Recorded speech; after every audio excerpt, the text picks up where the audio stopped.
CEM 954, the voice of truth, the official radio station of the Church of Christ or Iglesia ni Cristo.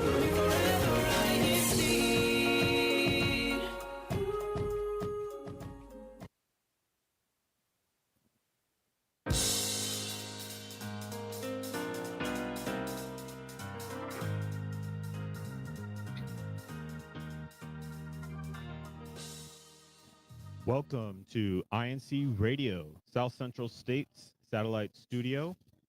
I am your host for today, Nathan Russell, joining everyone here from Fort Worth, Texas. And I'm joined by, well, go ahead and introduce yourself. Hi, I'm Arnie, also here from Fort Worth. And then we also have running our cameras and sound. Hi, I'm Melanie from Fort Worth. All right. And today we are going to talk about the Wichita Mountains. Okay. Did you know that there were mountains in Oklahoma? Actually, I did not. I actually thought Oklahoma was flatland like Texas. I mean, I figured that is the common, I guess, image that comes to mind. You know, maybe like a flat desert with some cactus. But there are, in fact, mountains in Oklahoma. I checked on the map just to confirm. There are four mountains. And I've been to almost all of them except for one, I think. But the one we're going to talk about, Wichita Mountains, is only about 2 hours from here. So anybody living here in DFW could easily make a weekend trip up there. And the hikes there, they're very easy to access. There's nothing, you know, there's no like 3-day backpacking trip involved with this place. So pretty easy place for beginners to get into also. Okay. So are we going to pose a question for the day? Yeah, let's go ahead and drop that into the chat. So the question of the day is, have you been to Oklahoma, and what is your favorite destination in Oklahoma? So Nathan, what's your favorite destination in Oklahoma? Well, obviously it's the Wichita Mountains. And when I was researching the pictures that I'm going to show for this later, I was like, I've been there like 4 or 5 times. There was like a stretch within like 2 or 3 years where I went there, like it seemed like almost every 3 months I was going up there and taking my family. I've only been to one mountain in in Oklahoma, and it's just one of those, I don't think it's a place to even go hiking. It's more of a place to just see scenery. Was it a drive up? It was a drive up, and then once you get up there, you just overlook over the mountain, and then you get to see the beautiful Oklahoma. I didn't get to visit that. I know exactly what you're talking about. And it was closed. The road was closed. It should be reopened by now because that was years ago when I was trying to visit it. But yeah, so Wichita Mountains, you would just drive straight up from here, from DFW towards Wichita Falls. Okay. Wichita Falls is in, by the way, we're saying Wichita. We're not talking about Wichita, Kansas. Okay. So it's almost on the complete opposite side of the state of Oklahoma from the city of Wichita. But as soon as you cross into the border, it's like you said, everything's just flat. It's farmland, and then you're like, oh, there's mountains in the distance. But there is one place I do like going in Oklahoma, and it's where they sell fried pies. It is so good. They've got there's a company over there. They do fried pies, and they got all kinds of flavor. They got like apples, strawberries, chocolate. It's just so good. Is it like one of those roadside stops? No, it actually is an actual restaurant, but they do have trucks around Oklahoma. But the one that I went to was their actual store, and it's like an empanada kind of like, but it's fried, and so they called it fried pies. It's really good. Okay. What about you, Melanie? What's your favorite place in Oklahoma? I really enjoyed our trip there when we went to the Wichita Mountains. The weather was perfect, and it was in the middle of summer, and the scenery was really beautiful. You know, we've been talking about how beautiful it is. Can Kuya Tech, can you start playing the pictures? Go ahead and have that up, and we'll talk about them. So while that's going on, where exactly is the Wichita Falls located? So Wichita Falls, the city in Texas, is like 2 hours northwest of here. Okay. It's a really small town, and then you would continue on a little bit north, cross the border, and then you'll be there. You actually cross through. You'll see a sign that says warning. There's like whatchamacallit, they're firing like live ammunition overhead. The army tests out, or they practice artillery out there, so they warn you that they might shoot it overhead. Now, Oh, wow. I've never seen or heard it. I doubt they're going to do it like on the weekend when anyone's visiting. But just to be aware, you do have to kind of cross through that kind of area. Okay. And then how many trails are there? There's about 4 or 5 trails that they have. I think I've been to all of them, except for one. I didn't get to complete one of them because it was in the middle of winter, and that's actually the one they say is the best one. It's called the Narrows. So everyone always recommends if you're going to go up there, you got to do the Narrows. I went there in the winter. Everything was iced over, and I think you had to cross a stream. It was hard to tell though because there was snow everywhere. But I wasn't going to walk through a stream in like 30-degree weather, especially with my son. So I didn't get to do the Narrows Trail. Kuya Tech, can we play the? Can we get the pictures? So the trails, you said there's different ones. Are they difficult? Are they easy? Because you said you brought your son. So is he able to keep up with you when doing these hikes? Oh yes. So when I took him, he had to be only 6 or 7 years old. When we first went out there, I think we went out to Elk Mountain, and it's like a 2-hour hike going up to the top. It's just mostly rocky trail, so you don't need any rock climbing equipment. You don't need any rock climbing experience. If you can walk a decent amount, if you can walk uphill, then yeah, that's no problem. On the way back though, we decided to like take some shortcuts.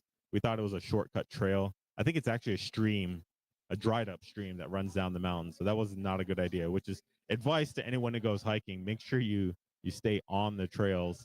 And you got to watch out for like false trails whenever you go hiking. So like animals, like deer, they'll walk through the woods and they'll end up forming their own trails. And sometimes when you're hiking, you'll come across these little offshoots from the main trail. Well, those are typically game trails. So your deer or your bear, they might be using that. Of course, you don't want to be using the same path the bear's using, but you want to make sure you stick to that clearly marked path and you don't wander off of it, because I did that in the Appalachian Mountains and I got horribly lost for like 3 hours. Oh, we got the pictures up. All right. So this one, let's see. Yeah, that's my son. So he had to be like 6 or 7 years old, going through this. You can kind of see the desert scenery. This we went in winter. That's why we're all wrapped up. We can even bring our dogs, so they were fine on the trail. Just make So- sure you keep them leashed up. Because I see he's on a lot of the rocks, but are there actual paths or trails that you can walk through?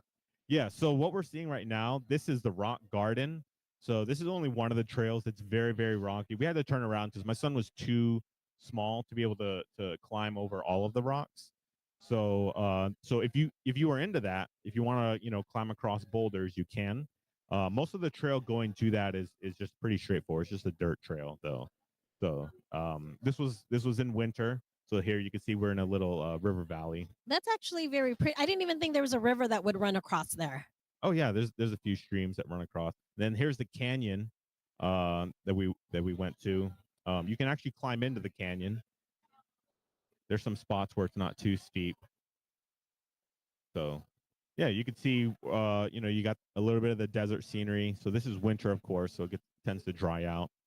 So have you gone there when it was actually green instead of all brown? I have not. It does get green though. I was checking videos of other people hiking, and it does get pretty green.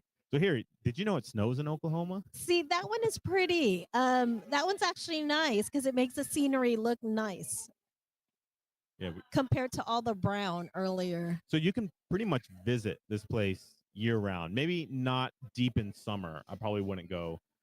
You also have to be careful around May, June, because this is when a lot of the thunderstorms roll in. Then you can see my son standing next to a lake. It's a reservoir. Is that the trip when he found a spider crawling into your boot? Oh, not into my boot. That was a fishing trip, but we did see large tarantulas Ooh. out there, and then there's a bison in the distance. So we were keeping our distance away from the bison. We'll talk about the wildlife later, by the way. And Now, when you go to these mountains, how far can you park? Like, you have to go park, but then how far is the walk from where you're parking to actually do any of your hikes? None of the hikes are really all that long. So when you park, I mean, right away you're stepping onto the trail, and it's scenic pretty much the whole time you're walking. Some of the trails are like loop trails where you loop around, but it doesn't take long. I mean, you're talking about maybe 3-4 mile at the most trails, and if you think like you can walk a mile in like 20 minutes. So if you had to budget that kind of time, with the stops and everything, 2-3 hours at the most, it would take you. Now, are these trails accessible friendly at all? I wouldn't. I would say no. You probably couldn't take a wheelchair on it, but most of them are walkable by pretty much anybody of any kind of physical ability. Okay. And then are all of them walking trails? Do you have like any where you could take like an ATV or anything like that? Typically in like these kind of parks, no, you cannot take like any kind of motored vehicles off-roading. So these are just trails for people and your pets. What was like the most exciting thing that happened on any of your hikes to the Wichita Falls? I think when me and my son, when we went in the middle of winter, um, which was kind of sketchy because the roads were kind of icy. But we made it a camping trip. So you can camp there too. There's a really nice campsite that they have. And when I say camping, it's you drive up to your spot, and then you have like a picnic table, and then you can kind of set up there, and then there's like bathrooms off in the distance. So you're not completely off of the grid. Now, are there camping fees if you decide to camp out there like they do at national parks? Oh yeah. So something to keep in mind if you haven't done this before is to bring some cash with you, because a lot of the times there's not like an attendant who can maybe like swipe your debit card. So you would have to put cash into like an envelope, and then you would drop it into a box, especially if it's after hours. Now they're going by the honor system. Okay. Now some people might think, well, maybe I can just get away with not paying. Like, who's going to know? I'll tell you right now, you don't want to do that, because the last thing you want in the middle of the night when you've set up everything, and they do this because when I was there, the park rangers were coming around even in the middle of the night, and they check and they verify that everybody that has paid is using a spot, and if you're not, they're going to kick you out, and that's not going to be fun in the middle of the night. So whenever you go hiking to places and they ask for a fee, pay the fee, because you don't want to be in that situation. Well, speaking of which, mountains in Oklahoma, Jane Manahan, one of our viewers, says that there's also Turner Falls. Have you been there? I think that's maybe one of the falls that might be there. Because I know that's in Oklahoma. When I took my parents, we went to Oklahoma for the weekend. That was one of the places I wanted to go to, but my mom is kind of limited on mobility. So I didn't know what it was like. So I was just curious if you had been there to see if that's actually friendly. I think you can see that from the road. I think I know what she's talking about. There's a pretty remarkable waterfall. It's actually an attraction. I think you can swim in the pool underneath it. Oh, But wow. I've only seen it. I haven't been to it. Okay. Yeah, let's switch over to the comments. Let's see what we got. All right, let's do it. So Renz Diaz was saying that one time, didn't get to go around much though. He's been there once, but there was a picnic slash RV park that they passed by that he thought must be very nice. Jane Manahan is greeting us from Fort Worth. Diane is also greeting us, and let's see, they're From in Blue Ridge. Blue Ridge. Yeah. Okay, thank you for tuning in. Let's see. So Naya is greeting us from Dallas, Texas, and they're saying hello to us at the studio. Jane did mention that their favorite destination is the OKC Chapel. They even mentioned the exit and everything. And they mentioned Turner Falls. So there's a lookout point there that's breathtaking. So we'll have to check that out next time we go. And Jane adds that their downtown is getting revitalized. I heard about that. That Oklahoma City is actually a really nice city to visit. The city is not bad. It's not a very big downtown. The downtown is pretty small, but they have botanical gardens there. They've got the arena where the NBA plays. They had when I was there, they had a lot of the open air markets out, and it's a nice place, at least downtown. And then they also have like the federal building area where the incidents happen in Oklahoma, but it's very small. It's nothing compared to like downtown of Dallas or Fort Worth. Right. I'd seen a few times too, and that they would have whitewater rafting going through their city. Like they kind of set it up that way. They you know what, they actually do have. I don't know if you've been to San Antonio where they have the river walk where they have boats going through canals. Yep. There's actually a small one like that in Oklahoma City, which I was surprised. It was during COVID when we went, so it wasn't open, but they do have those small boats you can ride around the city, but where it takes you, I don't know. Maybe we'll have to highlight Oklahoma City in the future. Maybe, because we do actually have somebody from OKC. We have Paulo Bessa saying hello from OKC. So maybe we can ask them what we can do in Oklahoma next time we go there. All right, let's see more of the comments. All right. We've got someone from Tulsa, which is also in Oklahoma, which is another one of their cities over there. Have you been to Tulsa? I have not been to Tulsa. I haven't either, but my friends keep telling me to go visit. They said it's a nice town. But let's go back to hiking real quick. So let me ask you, what do you normally take with you when you go on a hike? It depends on how long the hike is. So like for the majority of the hikes on the Wichita Mountains, you probably just need a small backpack and carry some water and maybe some snacks. There's really not much to a lot of the beginner hikes that you would need. Nothing like you see like when people like climbing Mount Everest or everything, where you have to have a tent and you have to have a stove and all that, which is a completely different topic. But for like these day hikes is what they call them, when you can wrap everything up in a day. Then yeah, it's just food and water, maybe a first aid kit. You might need that here, maybe if you scraped yourself or something. But you wouldn't be too far away from a parking lot either. So GPS also. So on your phones, they have apps. Besides your normal maps app, they have like topographical maps. And you can also download like the U.S. government like geological survey maps. And those actually work with your GPS. So when you look at the map and you see the terrain on the map, it will also give you a little blue dot showing where you are at. That's pretty cool.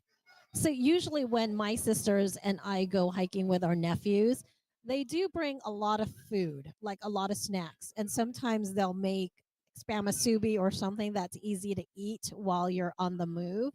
And yeah, they have backpacks and everything, but when I go hiking, I usually don't have anything on me except for my phone. I don't even have water. And so I would put all my stuff in my sister's backpacks and let them carry, because it's hard enough carrying my weight up the mountain. I'm not going to carry excess weight. And as far as backpacks, I mean, as long as it's decently sturdy, I mean, you don't need any specialized equipment, which is a lot of the times when it comes to hobbies, like, and I always advocate for this, like, you don't have to buy everything needed for that hobby. There's a lot of things you may already have around your house that you could just bring, and it'll be perfectly fine. Yeah. And like I said, they have their regular backpacks, but like I said, for me, I'm the driver, so I think I get away with not having to carry anything up the mountain because I had to drive them there. So then they'll carry all my stuff for me. But I don't know how those real backpackers can go up those mountains with, like you said, with their camping gear and all that. That's just a lot. Oh yeah, it can get up to like 50, 60 pounds, especially with water. Water is probably the heaviest thing you're going to bring on a backpacking trip.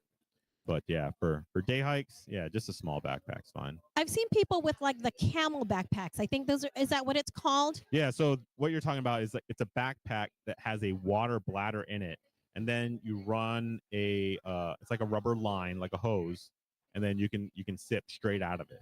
I've had those, but I've been fine with just bottles. So yeah, those are nice to have. I think if you're like running, that'd be something you'd really want, but not necessarily need. Yeah, and my cousin had one, and when they were drinking, you could kind of taste the plastic. Yeah. Unlike with a water bottle where you really can't taste anything except for the water. Right. Well, I remember back in the old days, bottled water used to taste like plastic. Like who knows what was leaching in those old plastic water bottles. But yeah, well also you gotta like maintain those because you gotta wash it when you're done because it's not a one-time use. So that's why I'm not a big fan of those. And so when you go hiking, what do you normally wear or what should you wear when you go hiking? Not cotton. Don't wear cotton. Why not? This was something I learned the hard way in probably the worst place to wear cotton. So when I went hiking in the Smoky Mountains, okay, it's called that because it's very, very humid up there. Okay, even though it can be really cold up there, it's also extremely humid. Now, cotton tends to soak up water and not release it. It tends to hold on to water. So sometimes they try to trick you into saying, "Oh, it's moisture wicking." It's like, yeah, it's gonna wick the water off your body, but it's not going to release it back into the air. So what you want to look for is polyester. So when you go to the store, a lot of your athletic gear nowadays it's all polyester, and for good reason. So is that the same thing as a dry fit? Yeah, it's like the dry fit. Okay. And what it does is it'll pull the like sweat off of your body, and then it doesn't hold on to it. It's more likely to evaporate. Okay, what about jeans? Are jeans okay to wear when you go hiking? Do not wear jeans. Why not? Well, for one, they're cotton. They're not. They can be flexible nowadays. They do have stretch jeans, but they're not as flexible. And jeans will get very, very heavy when you start to sweat in them. So yeah, I don't recommend wearing jeans on a hike. What about your footwear? So footwear for Wichita Mountains, you'd be fine in like some decent tennis shoes. I mean, there's nothing too intense out there. Do you need hiking boots? No, you don't need hiking boots. When you start getting into boots, you want to consider those when you have like a weight on your back, because then the boots will help support that, so that your ankles aren't taking the brunt of that weight. So for day hikes, you really just need like tennis shoes, but make sure they have like a decent grip on them, so you can walk across rocks without slipping. But what would your suggestions be? Let's say it's not just a dry trail. So let's say you're hiking and then there's some kind of water, a river you have to go through that's very shallow and then back on dirt. Would the tennis shoes work with that? Because wouldn't they get wet? You could walk through a stream and just deal with the wet shoes the rest of the day. I've definitely done that. Not pleasant. Fortunately, you don't really have to cross like a whole lot of streams in Wichita Mountains unless you do the narrows. Then you would have to consider that. For that, I would just leave some extra shoes in your car and some socks, and just have wet, squishy shoes. What about headwear? Is it advisable to wear any type of headwear? Oh yeah, because Oklahoma, you could be really exposed out there to the sun. There's not a whole lot of places for shade either out there, so something to consider. Even though you can visit year round, summer, like deep in the summer, may not be the best idea. So like your spring, your fall, and even winter would be a good time to go. Yeah, my sisters always wear hats, and sometimes they'll wear those fisherman hats and everything, and have the ones where the cloth is coming down Right. to cover them from the sun. But I'm like, yeah, no. Yeah. You need some sunblock too. I actually learned the hard way about that, not wearing sunblock, when I climbed Mount Elbert in Colorado, which is the highest mountain in Colorado. You're really exposed to the sun up there, and I got really bad sunburns on my face. Like there was like pus oozing off Ooh. of my nose from how bad it got burned. So yeah, definitely wear your sunblock. But sunblock you don't only need when it's sunny, because there were times we went hiking in Hawaii and it was kind of an overcast, but yet we still got burned because we didn't put any sunblock on. Oh yeah, those UV rays, they can pass right through those clouds. Yep. Yes. So why do you go on hikes? Like, and how do you determine where you want to go hike? So the why, I mean, I like the outdoors. Just it's part of that unplugging. That's kind of like a thing now. It's like, let me unplug, even though you'll still bring your phone with you, but tend to ignore it. Signal also can be kind of wishy-washy out there, by the way. But yeah, just to be away from everything, where everything's kind of peaceful. It's a change of scenery because here in Fort Worth, we're in a proper city. So just to get away from the hustle and bustle, where everything can be quiet. But I've always enjoyed the outdoors. So for me, I don't mind hiking, but that's not my first go-to. But when I do go hiking, especially with my siblings, it has to be a reward at the end. So for example, when we go to Hawaii and you end up at a waterfall where you could swim, then yes, I'll go on that hike. Or if you go up to the top of the mountain and then you get to see the beautiful scenery. So those things are rewarding. But for me, just to walk in the middle of nowhere, I don't know. Well, I'm glad you brought that up because like Elk Mountain, when you climb up to the top, you get a really great view of the whole place. And then the Narrows, I think what's rewarding about it is like you go through a really beautiful like river gorge. Okay. And I think you also climb up to the top, but I don't know for sure because that's the one I didn't get to do. The canyon hike, that highlight is actually going into the canyon. So like even though we showed the pictures, like in real life it just doesn't do it justice when you see it. It's one of those things. It's kind of like the Grand Canyon. You see pictures of it, and then when you see it in real life, you're like, It's different. There's no way you can capture that Exactly. in a picture.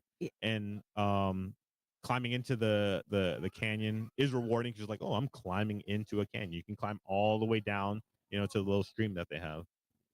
The one hike that I do remember doing is at Yosemite.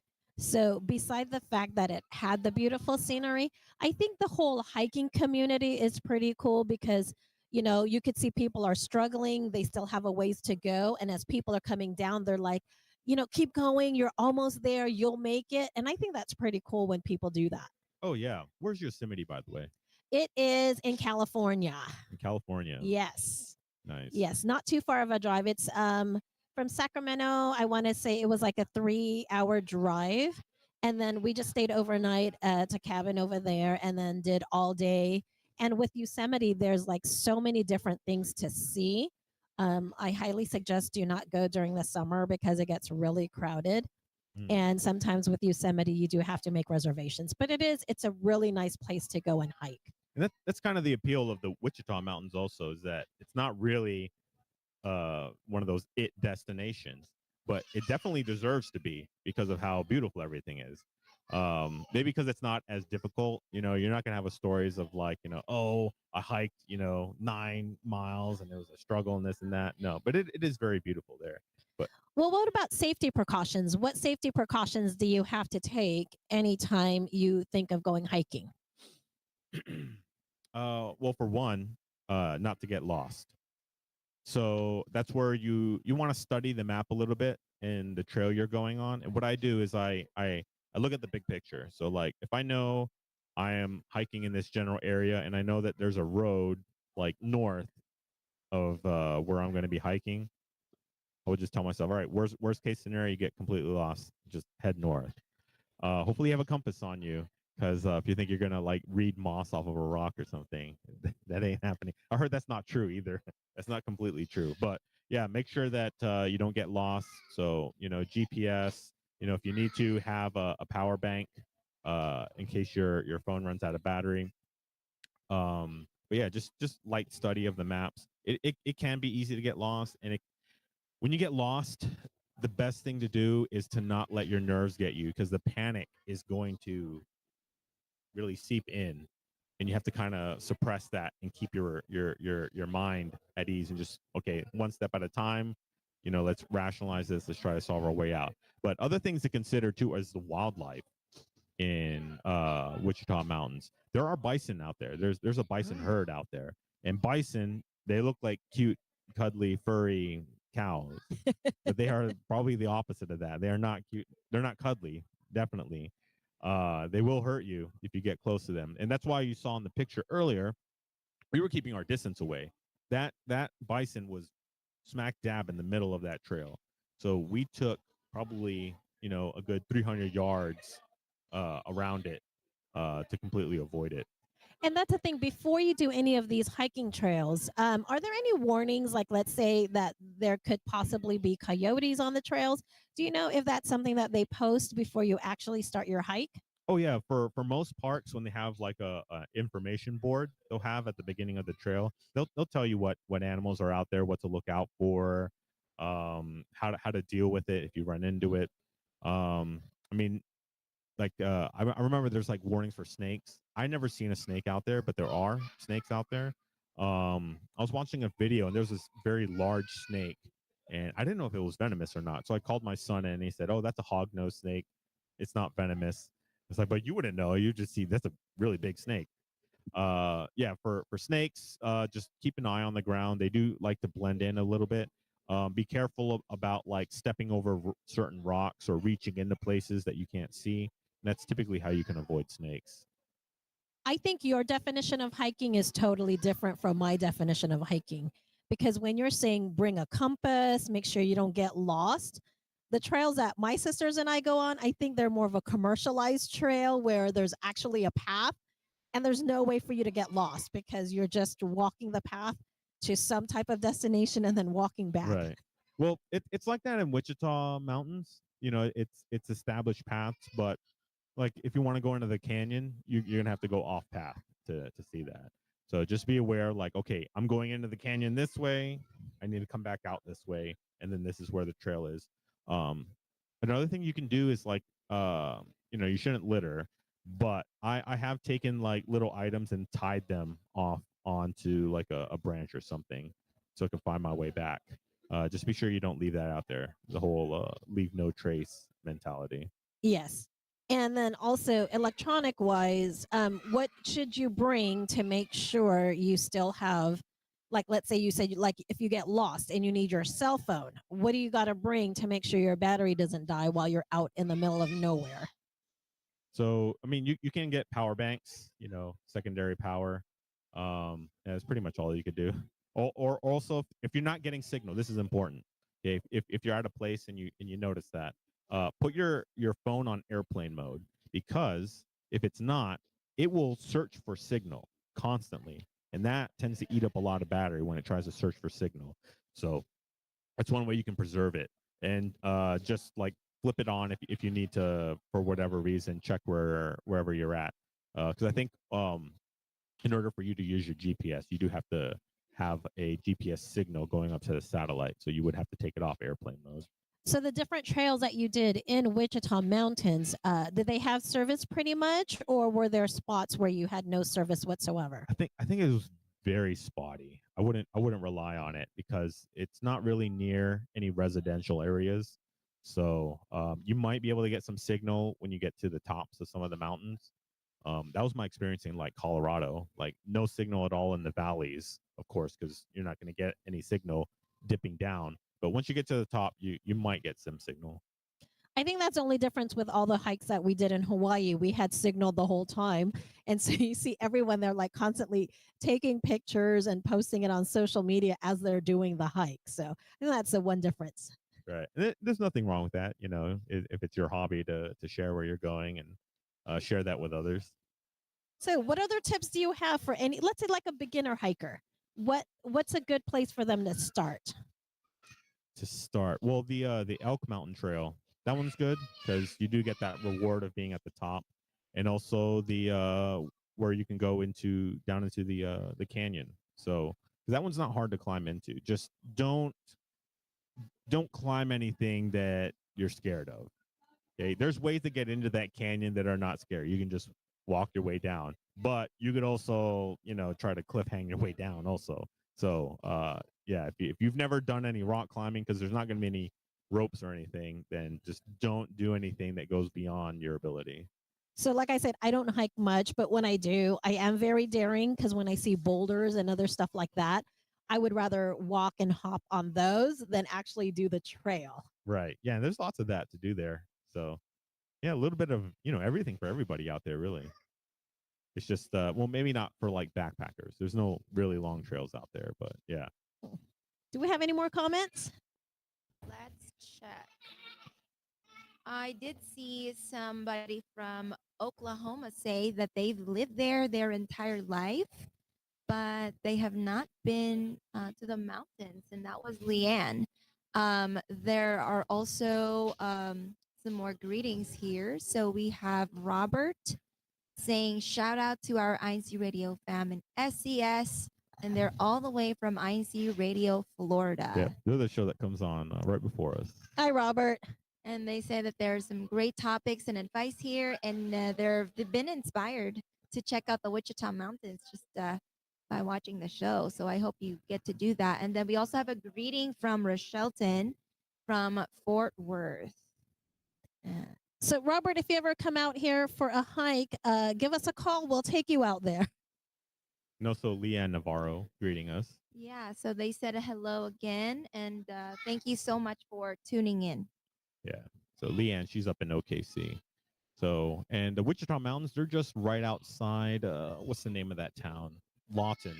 Okay. Oh, so it's on that side. Yeah. Okay. They're close to Lawton. So yeah, there is a city relatively close to it. Oh, that's good. Any last words on hiking?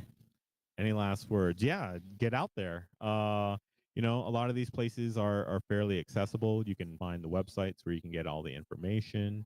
If you wanted to start camping, that's an okay place to start for beginners because they do have kind of all the amenities there. They do have coyotes out there though, so something to keep in mind. Now, you don't really have to worry about coyotes unless you have like small children or small dogs. But if you're with a group or if you're, you know, an adult, they'll typically stay away. That's been my experience with coyotes. They tend to not want to be around people, but you never know if one is particularly hungry, it might follow your child around. So just keep your children visible at all times. And also the cows. There are cows also roaming out there. Don't approach a cow. A cow is like, it's like 1,200 pounds. Okay, you don't want to go. I don't know what is this thing. There's people, they see really large animals and they want to get up and pet it. Well, like, okay, I don't know if I should be saying this, but in California, you say you stay away from cows, right? Well, there are towns over there that are known for cows, and people like go, hey, let's go cow tipping. How can you tip a cow? Like you said, they're heavy. I'm sure it can be done with some proper leverage, but yeah, whenever I run across animals, I try to typically stay away if they're bigger than me. That's true. When I went to Australia, they did have a place where you can go in the den with kangaroos, and they said if they come up to you, it's okay, but don't go up to it because when you go up to it, they may attack you. But if they come to you, then they're okay with you interacting with the animal, which I thought was pretty crazy. Right. And I mentioned tarantulas. Yes. There are tarantulas roaming around there, and they're very large. Like when you say large, like the palm of your hand large? Yeah, so as we were driving in, I see something crossing the road, and it looks like a hairy hand. That's the best way I can describe it. I was like, what is that? I was like, it's a tarantula. That's big. You can actually see it with your eyes as you're driving down the road.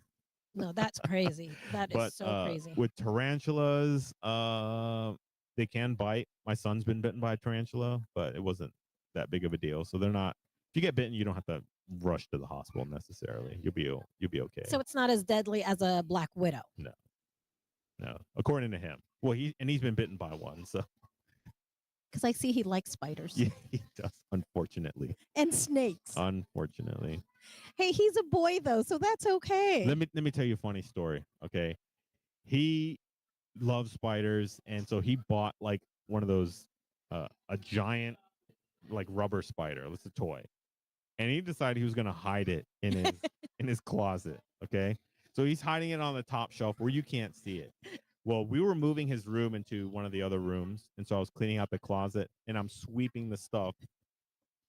You see where this is going? I'm sweeping the stuff off of the shelves. And as I sweep the top shelf, a giant spider is just coming down at me. About gave me a heart attack. That's okay. He's a boy. Boys are supposed to do that. But thank you so much. I really enjoyed talking about hiking. Like I said, your definition of hiking is totally different from mine. But like you said, you know, whichever way you hike, just get out there, right? Yep, just get out there, but don't try to go beyond what you're able to do. Okay, we're not talking about survivor situations. Okay, surviving is a completely different thing. You're out there going for a walk and you're enjoying. Okay, you don't want to put yourself in a survivor situation. Yeah, so I go for walks. I don't hike, so Right. that is good. But so do you have any shout outs before we end our show? Yeah, I'd like to shout out my son because he's, as he's been getting older, he's been my hiking buddy. He has been able to go on all these hikes ever since he was like 6 or 7. We went on a backpacking trip last year up through Colorado, so that was fun. So that was his first time backpacking. So staying overnight in a place. How about you, Melanie? Any shout outs for you? I would also like to give a shout out to my college friend in the Philippines. She is my adventure buddy, and she got me into a lot of different things I'm into now. So Okay. And my shout out goes to my sister Cookie and Eileen because they're the ones who love the whole hiking thing and they're the ones who gets us out there to do all these hikes. So yeah. So before we go, just to let you know, if you want to download the INCRadio app from Google or Apple app stores, you can also follow us on social media pages on Facebook, Instagram, Twitter, and TikTok. And we'd also like to give a thank you to our CFO coordinator and CEBSI president, Brother Angelo Irano Manalo, and our beloved executive minister, Brother Eduardo V. Manalo. Take it away. All right. Yeah, we thank you for joining us here today. Be sure to tune in next week at the same time, 9 a.m. And that concludes our show. Thank you for joining us.